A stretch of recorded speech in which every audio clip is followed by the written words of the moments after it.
Bismillahirrahmanirrahim. Pasal tentang sholat dalam perang.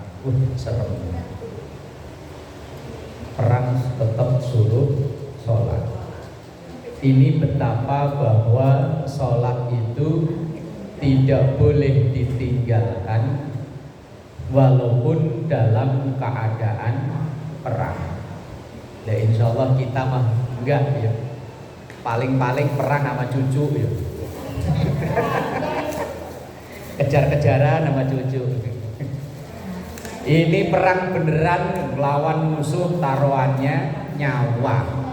Itu pun tetap tidak boleh meninggalkan sholat.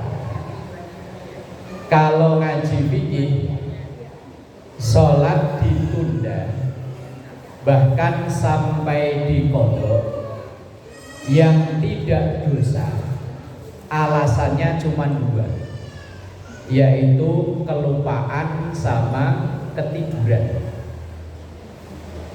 Sholat misalnya di duhur, lah kok entah karena lupa atau ketiduran, cuma dua itu alasannya. Kok sampai habis waktunya jam 4 baru sholat duhur, itu enggak dosa kalau alasannya dua, kelupaan dan ketiduran. Lah ini bahasanya kita ini saya bocah bola balik teorinya, cuman prakteknya yo nggak pernah ngalami yo. Wong kita alhamdulillah, saya terlahir Indonesia sudah merdeka. Bu Haji lahir Indonesia sudah merdeka belum Bu Haji?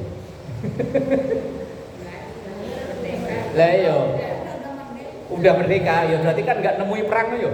Iya berarti ya mbah-mbah kita ke atasnya lagi yang nemui perang.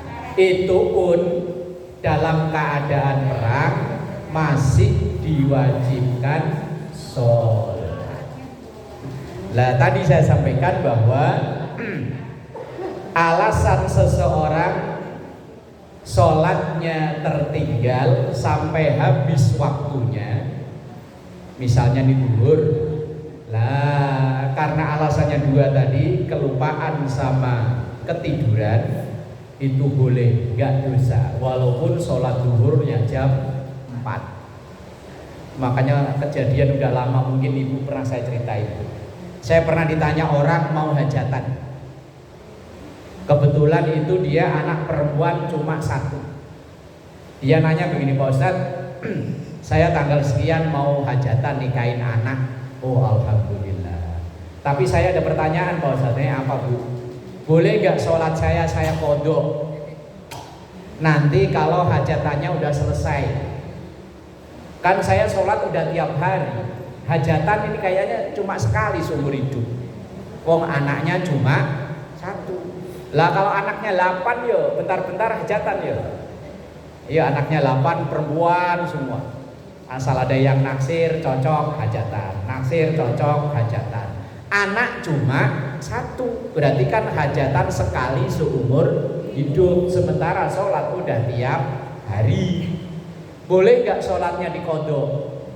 Nanti setelah sholatnya udah selesai, hajatannya udah selesai, nah baru saya sholat, sholli fardhu dhuhri wal asri wal maghribi wal isya'i.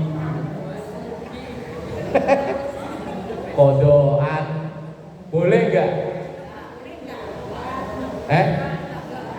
Nggak boleh.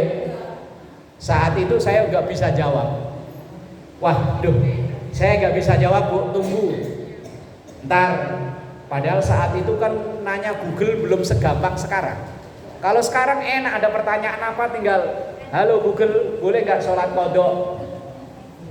Dulu kan nggak bisa, belum bisa. Wong setahu saya sholat itu boleh diqadha dan tidak dosa, alasannya cuman dua. Lah terus ibu saya tanya, Bu, setahu saya kalau saya ngaji fikih dari zaman saya kecil dulu, mulai kitab fikih paling dasar Mabadiul Fiqhiyah, habis Mabadiul Fiqhiyah naik ini. Berarti ini ibarat sekolah kelas apa ya? Ini matan takrib. paling dasar itu namanya mabadiul fiqhiyah, ibarat sekolah mah PAUD kali ya. Nah, terus naik takrib, oh berarti TK ini ya.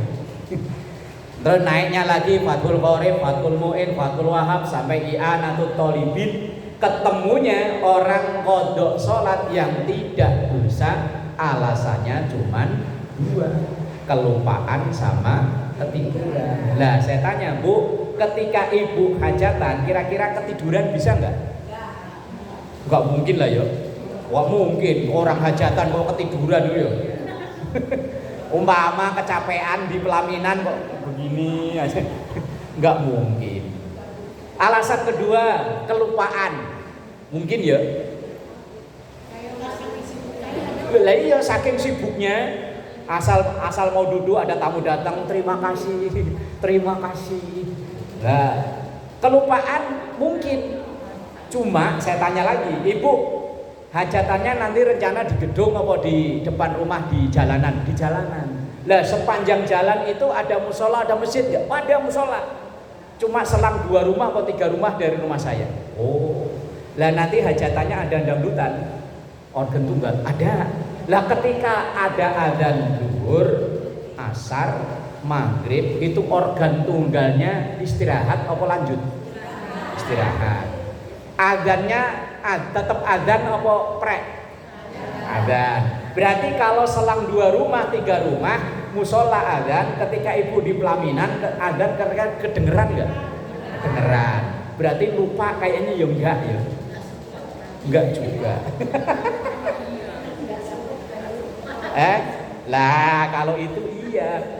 Kalau nggak sempet itu saya tahu, cuman di fikih alasan yang diperbolehkan cuman 2, kelupaan sama ketiduran. Kalau nggak sempet nggak ada. Lah terus selama ini nih, ibu nih udah pada pernah mantu kan ya? Nah, waktu mantu sholat duhur, asar sama maghrib gimana? Kalau isya sih mungkin bisa. Yang duhur, asar sama maghrib sholatnya gimana? Lah nggak ribet itu bukain ini. Lah iya kalau laki-laki mah simple, tinggal nyopot keris sama belangkon beres. Lah yang perempuan kalau ada Jawa biasanya kan lidi dijejer di sini ya. Kan kalau adat Makassar kadang yo pakai sama, yo pakai kayak mahkota gitu. Ribetnya nggak ketulungan. Kira-kira sholat duhur, asar sama maghribnya nggak sholat? Ayo. Kebanyakan nggak sholat ya. Gimana Bu? Lah iya, saya tahu. Kodok sholat yang enggak dosa alasannya cuma 2, kelupaan sama ketiduran. Kalau hajatan enggak. Terus gimana ya? Wong yang kita ngaji ini perang aja enggak boleh ninggalin sholat, apalagi ya terus piye? Ini ada yang rencana mau mantu nih dalam jangka waktu dekat. Gak ada. Akhirnya saya nyari buku yang di rumah saya itu saya balik bola. Saya puter-puterin pokoknya yang kitab fikih saya cari alasan, siapa tahu ketemu hajatan. Gak ketemu. Sehari, 2 hari, seminggu, 2 minggu, sampai lama. Jawaban itu belum saya kasih wong karena saya belum tahu jawabannya. Nggak sengaja saya ke Senen. Senen itu dulu kan ada toko buku loakan yang di pinggir jalan itu, yang di tenda biru. Kalau sekarang udah nggak ada. Dulu saya sambil jalan ngelihat ada buku warna hijau. Tulisannya Fikih Sosial Kiai Sahal. Judul buku itu. Langsung saya berhenti, saya buka, ya asal ngawur, buka begini aja. Jeret, ketemu pas plek, pertanyaannya sama. Boleh gak mengqodok sholat dengan alasan repot karena misalnya 1 ngunduh mantu, di situ berbahasanya begitu, ngunduh mantu, terus lain-lain. Wah, akhirnya buku itu saya beli harganya 18.000. Tapi udah lama dulu, sekarang mungkin ya mahal kali ya. Dan di situ Kiai Sahal, penulis kitab buku tersebut juga sama, mengatakan bahwa mengqadha sholat yang benar, bukan yang benar ya, yang tidak dosa, alasannya cuma 2. Lah terus orang hajatan itu beliau cuma memberi saran. Akad nikah biasanya pagi jam 9 jam 10 ya. Biasanya kan ibu-ibu kan ditandaninya kan enggak begitu-begitu banget ya. Ya asal gitu aja ya. Biasanya loh ya. Begitu selesai misalnya jam 10 jam 11 makan. Lah biasanya kan resepsi atau apa kan mulainya habis duhur ya. Lah berarti bisa sholat duhur. Cepet-cepet sholat duhur, habis itu baru digambar dah itu muka. Lah ya kalau laki-laki simpel, perempuan kan ribet ya. Udah digambar. Habis digambar terus asarnya dipepetin maghrib. Lah kemudian yang penting masih waktu asar loh, berarti kan belum qadha namanya. Kalau maghrib 5:30 berarti jam 6 kurang seperempat masih bisa salat asar, belum qadha namanya. Lah begitu nanti sholat asar, habis sholat asar jangan dandan dulu, nunggu maghrib, paling 5 menit lagi maghrib, habis maghrib sholat maghrib, habis itu dah terus dah sholat isya, waktunya panjang sampai subuh. Tapi yo nyatanya, prakteknya angel. Ya gampang tadi lah ya, gak usah sholat ya. Yo. Aduh, ternyata abot ya sholat ya. Makanya Quran bilang wa innaha lakabiratun illa 'alal khoshiyin. Nyatanya sholat itu ya berat bagi orang, kecuali bagi orang-orang yang memang benar-benar niat sholat. Lah kalau nggak niat, alah entarlah kodok sholli fardhu dhuhri wal asri wal maghribi wal isya'i rapelan yo ora iso.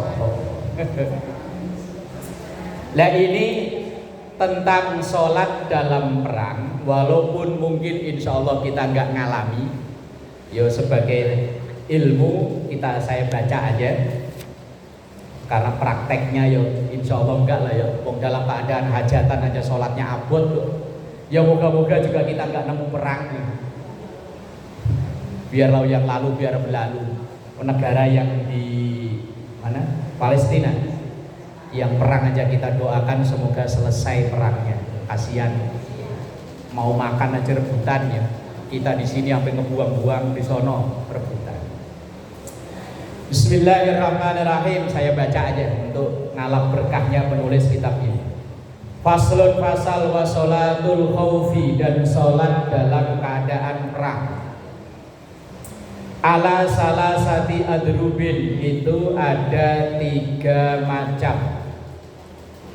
Ahaduha, yang pertama, ayyakunal aduwu fi ghairi jihatil kiblati, posisi musuh tidak berada di arah kiblat.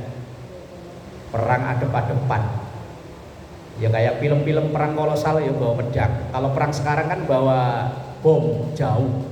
Lah ini adep-adepan, kayak film-film drama Kumbara apa gitu ya. Fayufarriquhum al-imamu firqataini, maka imam membagi jamaah dengan 2 bagian. Firqatan taqifu fi wajhil aduwi, satu bagian, satu kelompok ngadepi musuh. Wa firqatan khalfahu, dan sebagian lagi berada di belakang imam. Fayusalli, sholat. Berarti pas lagi perang-perangnya kok datang waktu sholat, yang separuh sholat bareng imam, yang separuh tetap perang. Repot ya. Tapi yo nyatanya yo memang syariatnya begitu. Sampai perang aja tetap nggak boleh tinggalin sholat. Ini panitia Agustusan sampai lupa sholat. Aduh, kalau zuhur insya Allah karena jam istirahat ya, asar loh kadang. Kan mulainya kadang kan habis zuhur nggak langsung ya, jam-jam 2-an, setengah 3 agak adem. Begitu adzan asar paling istirahat bentar lanjut. Lah kalau lombanya di sini pas depan musola ya. Iya. Lah kalau yang lombanya gangannya nggak ada musola. Ayo, ini padahal cuma lomba doang aja sampai nggak sholat. Lah ini perang aja dan masih tetap wajib sholat. Kadang alasan jalan-jalan nggak sholat, bu nggak sholat, nggak bawa mukena. Itu ada mukena di sono. Baju saya kotor, alasan ada aja. Kalau memang nggak niat memang wa innaha lakabiratun illa alal khosyin. Kalau nggak diniati ya memang berat. Kalau orang Jawa bilang nggak ditekati, terus harus nekat pokoknya. Bismillah, Allahumma paksain, Allahumma paksain, baru. Kalau nggak dipaksain memang abot. Alladzi khalfahu rakaatan. Di belakang imam sholat 1 rakaat. Balik repotnya. Summa tutimmu li nafsiha wa tamdi ila wajhil aduwi. Kemudian imam menyempurnakan sholatnya, yang lain jamaahnya atau pasukannya tetap menghadapi musuh. Wa ta'ti at-ta'ifatul ukhra fa yusalli biha rak'atan wa tutimmu li nafsiha wa yusallimu biha. Jadi sholatnya gantian. Pokoknya separuh sholat, separuh perang, separuh sholat, separuh perang. Kalau dibayangin gimana ya? Apa nggak batal ya? Apa nggak kentut ya? Lah sholat kan yuk perang lari sono kemari, takutnya kepentut-pentut ya.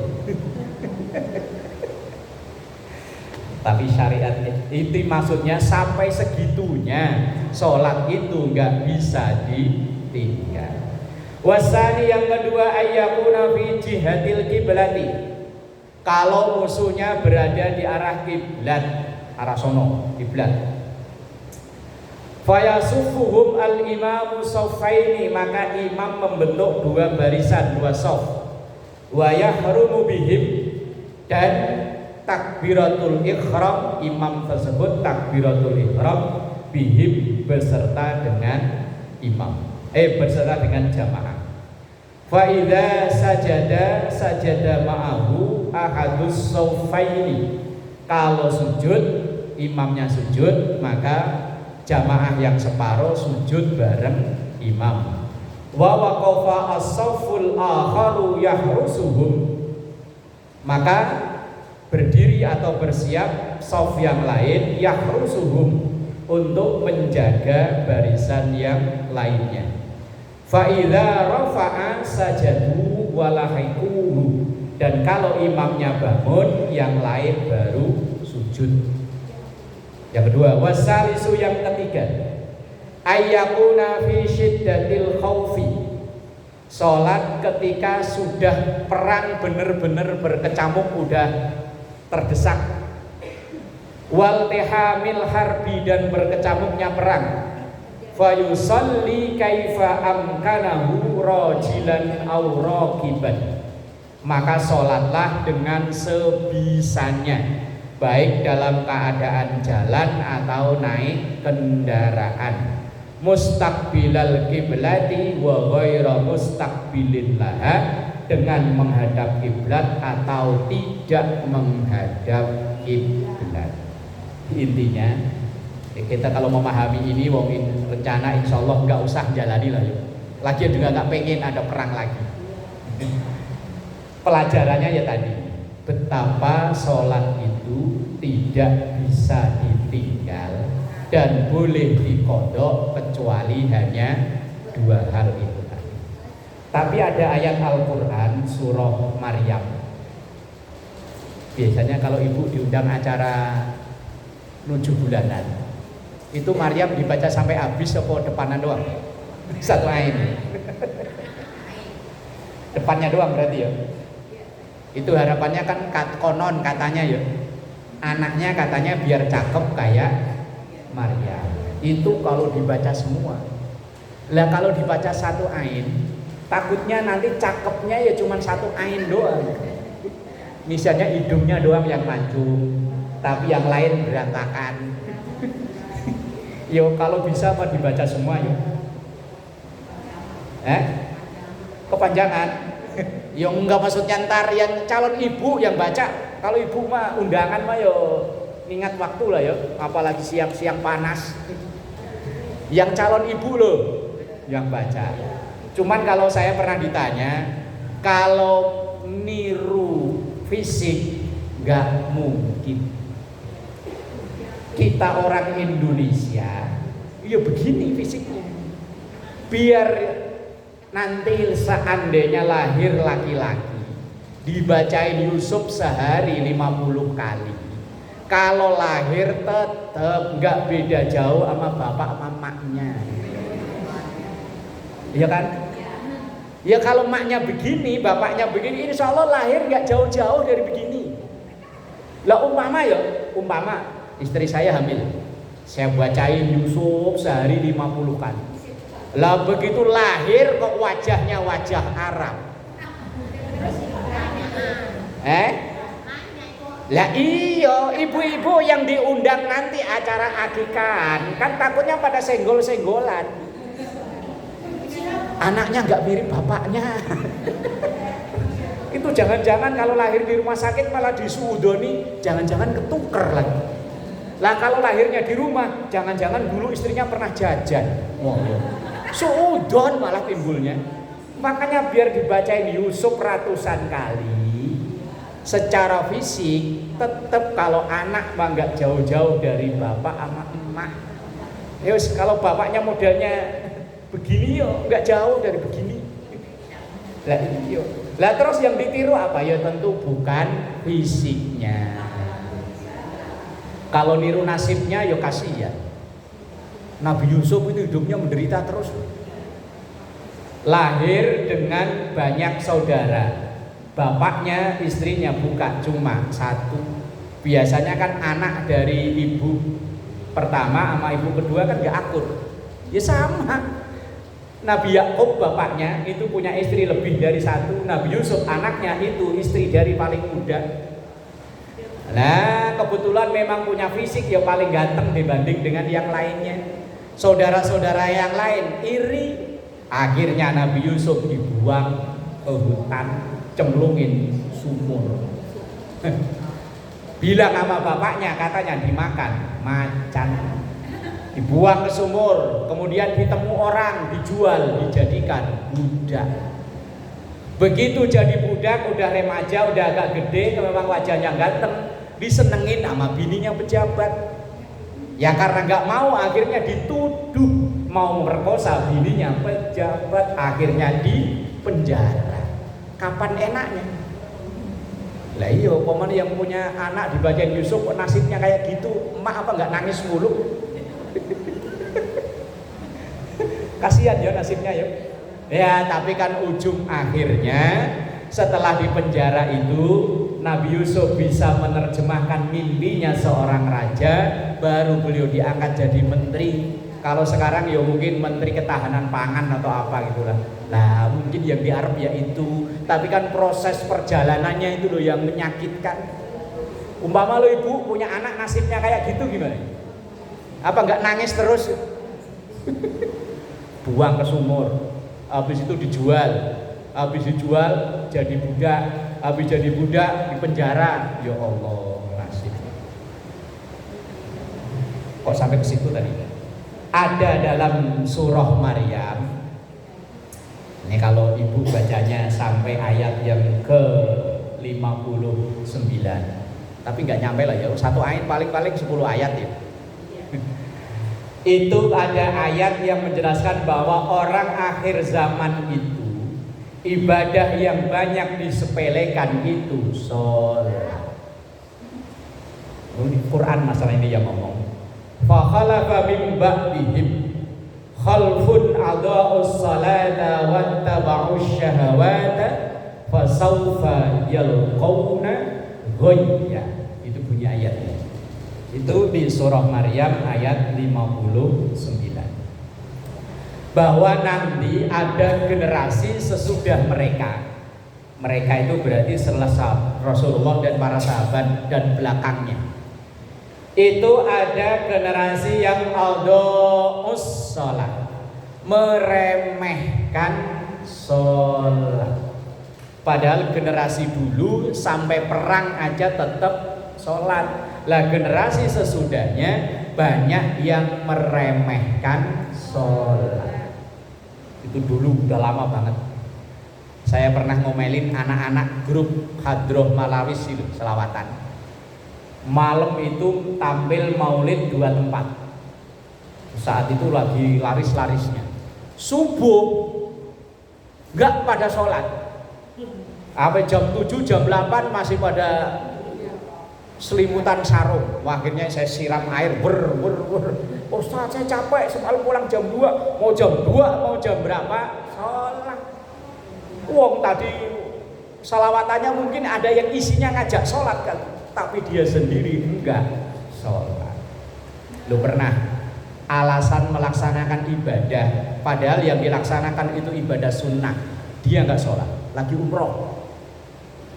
Lagi umroh, karena kalau di pesawat itu kalau memang orang yang tadi itu enggak dipaksain, memang males sholat, enak yuk, nyelonjor, makan dianterin, kopi dianterin.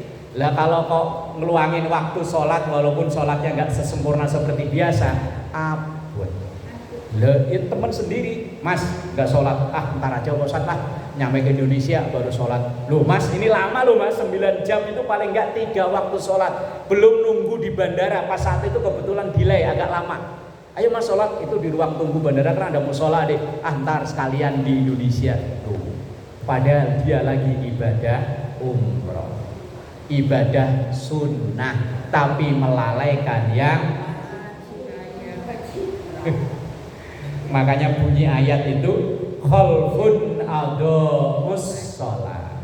Nanti akan ada sekelompok orang yang dengan berbagai macam alasan ia banyak meninggalkan sholat.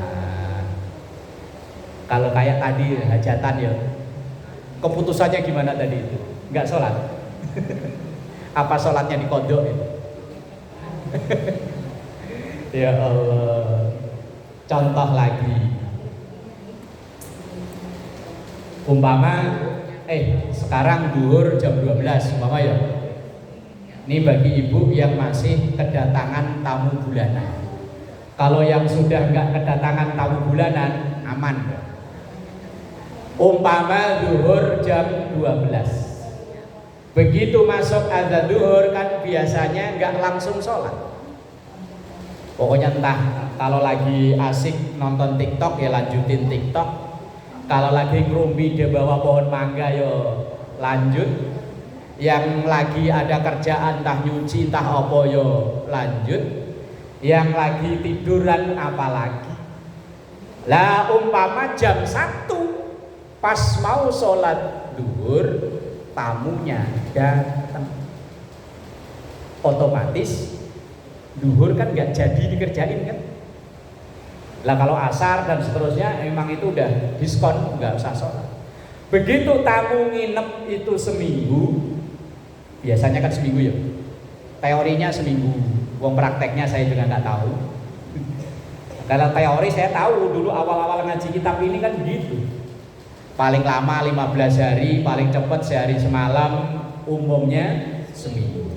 Lah seminggu tamu nginep, kemudian begitu tamu pulang, ibu kemudian mandi wajib, kemudian sholat lagi, kalau Ramadan ya puasa lagi. Lah zuhur yang 1 tadi itu dikodok apa enggak? Dikodok. Yang selama ini ibu jalani dikodok apa ora? Kok ada yang senyum. Kalau senyum itu jawaban mencurigakan, enggak kan? Lah iya. Yang 1 tadi itu loh, kalau asar, maghrib dan seterusnya memang haram, malah nggak boleh sholat. Tapi yang zuhur 1 itu tadi, Harusnya memang dikodok, tapi nyatanya kodok enggak, iya kan. Berarti kan satu sholat ketinggal ya. Itu kalau bulan itu, kalau bulan berikutnya begitu lagi, bulan berikutnya begitu lagi. Yang lebih bahaya lagi, umpama itu tamu udah pergi, udah harusnya mandi, udah harusnya sholat. Lah kadang ibu tanggung besok aja sekalian. Bapaknya nggak ada di rumah ini. Wah, ini bahaya. Lah kalau itu terus-terusan, nah itu namanya yang adha'us shalah, menyia-nyiakan, meremehkan sholat.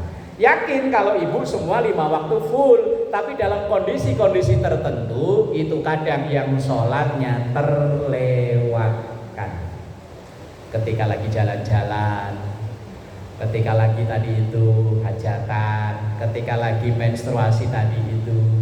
Baru kemarin malam apa deh, ada orang datang nanya, Pak, istri saya habis lahiran, tapi lahirannya sesar.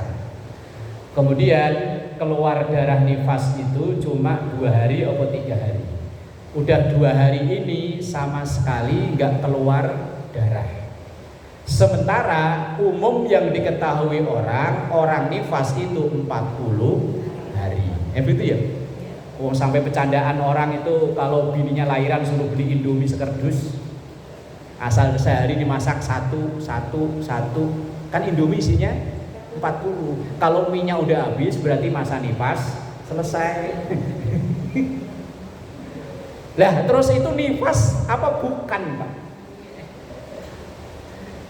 Lahiran sesar, kemudian keluar darah nifas itu cuma 2 hari atau 3 hari, kata ini suaminya yang nanya.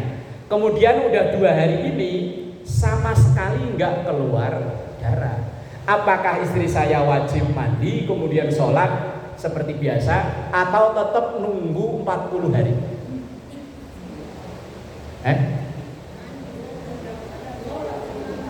Mandi ya? Mandi sholat ya, nggak nunggu 40 hari ya. Karena yang ditaunya kita masyarakat awam itu orang nifas itu 40 hari, padahal iya itu umumnya memang 40 hari.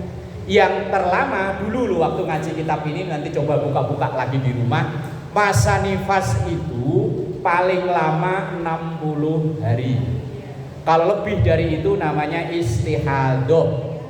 Umumnya 40 hari. Tercepat hanya pas bareng bayi lahir.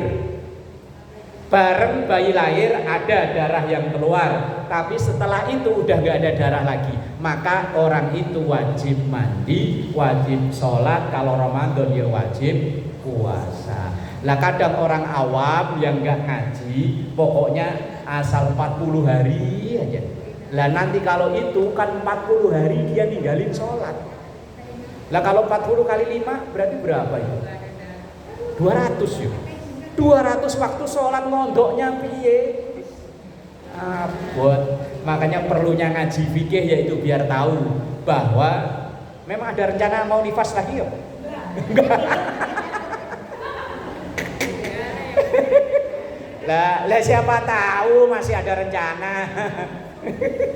Ya kalau ibu enggak kan mungkin anak, mungkin ponakan, mungkin saudara ketika lahiran masa nifas tercepat itu hanya bareng dengan bayi lahir. Maka antara bareng bayi lahir dan 40 itu ya bisa jadi orang nifas cuma 2 hari. Ada yang seminggu, ada yang 10 hari, enggak tentu. Beda-beda antara kita ini masing-masing. Lah kalau saya insya Allah enggak saya. Makanya yang repot kan yang ibu-ibu. Sekarang sih mungkin udah enggak, dulu. Lah maka kalau memang kita udah enggak keingetan berapa waktu sholat yang kita tinggal, maka sunnahnya dikencengin. Kalau enggak ya kodok monggo. Tapi kalau saya enggak kodok boleh. tapi milih sholat sunnahnya qobliyah, ba'diyah, yang lain-lain siapa tahu buat nambel. Dulu ada yang tadi itu ya, satu waktu yang ketinggal, ada dua waktu yang ketinggal. Insya Allah moga-moga tertutup. Lah kalau yang mau kodok silahkan. Kalau di daerah saya itu ada pesantren tapi khusus lansia. Ya mungkin segini-segini, ya kayak emak saya, bapak saya. Itu dulu waktu muda rata-rata sholatnya setahun 2 kali. Dul Fitri sama Dul Adha. Ya kadang-kadang maghrib itu seminggu sekali, belum tentu. Kadang ya Jumatan, kadang enggak. Karena di kampung saya itu rata-rata kalau orang sono nyebutnya abangan. Abangan yo Islam ya Islam, KTP-nya Islam tapi sholatnya jarang.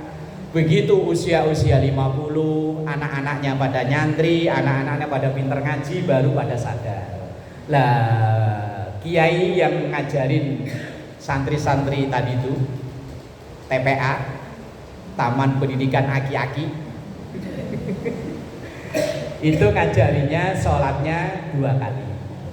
Misalnya duhur di sholat, Assalamualaikum, wiridan, habis itu sunnah, habis sunnah sholat lagi. Niatin kodok dulu-dulu yang terlewat. Puasa ya begitu. Kalau di rumah ya puasa, kalau pas lagi macul di sawah enggak kuat puasa. Nah, ketika ada momen Senin, Kemis, Yaumul Bid ya puasa, tapi niatinya kodok. Lah kita ya mungkin bisa jadi dulu waktu masih umur agak bader-bader dikit gitu ya. Lah umur 20-an sebelum nikah. Lah kalau pas nikah udahnya biasanya sih udah agak berubah. Lah siapa tahu ada ibadah yang ketinggal, entah sholat, entah puasa, maka bisa diganti dengan cara diqodho. Lah kalau nggak yakin dengan adanya qodho, sholat sunnahnya atau puasa sunnahnya yang dikencengin. Yo harapannya nambel. Kalau ada yang tertinggal. Wallahu a'lam bishawab. Al-Fatihah.